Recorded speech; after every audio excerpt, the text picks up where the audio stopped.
ಹರಿದಾಡ್ತಾ ಇದ್ದಾವೆ. ಒಟ್ಟಾರೆಯಾಗಿ ಈ 17 ದಿನದಲ್ಲೇ ಇರಾನ್ ಮುಂದದ. ಇರಾನ್ನ ಶಕ್ತಿ ತಿಳಿಯುವಲ್ಲೇ ಮೊಸಾದ್ ಆಯಿತು, CIA ಆಯಿತು, FBI ಆಯಿತು, ಎಲ್ಲ ವಿಫಲ ಆಗಿದ್ದಾವೆ ಜಗತ್ತಿನೆಲ್ಲ ಇಂಟೆಲಿಜೆನ್ಸ್ಗಳು. ಇದಕ್ಕೆ ಕಾರಣ ಅಂದ್ರೆ ಭಾಳ ಮಜಬೂತಾಗಿ ಇರಾನ್ ಇದ್ದು ತನ್ನ ಧರ್ಮವನ್ನು ಹಿಡ್ಕೊಂಡು ತನ್ನ ಶಕ್ತಿನ ಅಭಿವೃದ್ಧಿಪಡಿಸಿಕೊಂಡು ಸೈನ್ಯ ಶಕ್ತಿಯಾಗಿ ಮಾರ್ಪಡಿಸಿ ಅಮೇರಿಕ ಶಕ್ತಿ ಏನದ ಊಹೆ ಮಾಡಿ ಅದ್ರ ತಕ್ಕಂಗೆ ತನ್ನ ಕ್ಷಿಪಣಿ ಅಸ್ತ್ರಶಸ್ತ್ರ ತಯಾರು ಮಾಡಿಕೊಂಡು ನಿರಂತರವಾಗಿ ಯುದ್ಧ ಮಾಡುವಂಥ ಒಂದು ಶಕ್ತಿ ಮಾಡ್ಕೊಂಡಿದ್ದ.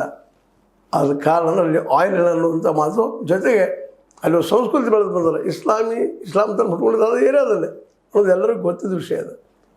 ಅದರಲ್ಲೂ ಶಿಯಾಗಳ ಒಂದು ದೇಶ ಆಗಿರುವಂಥ ಇರಾನ್ದಲ್ಲೇ ಸಹಜವಾಗಿ ಇಸ್ಲಾಮಿಯತ್ ಅನ್ನುವಂಥದ್ದು ಸಾಕಷ್ಟು ಬೆಳೆದಿರ್ತದಲ್ಲೇ.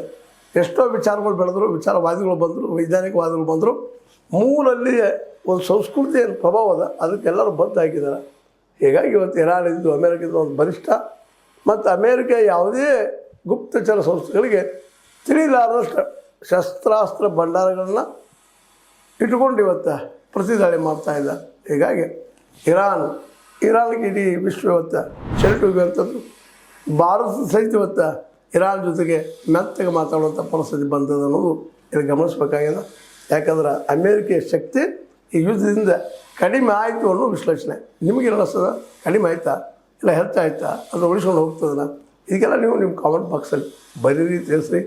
ಲೈಕ್ ಮಾಡಿ, ಶೇರ್ ಮಾಡಿ, ಕಮೆಂಟ್ ಮಾಡಿ, ಜೊತೆ ಸಬ್ಸ್ಕ್ರೈಬ್ ಮಾಡಿ. 16 ನ್ಯೂಸ್ ಅಂತ ಸತ್ಯದ ಕೈಗಳಲ್ಲಿ 1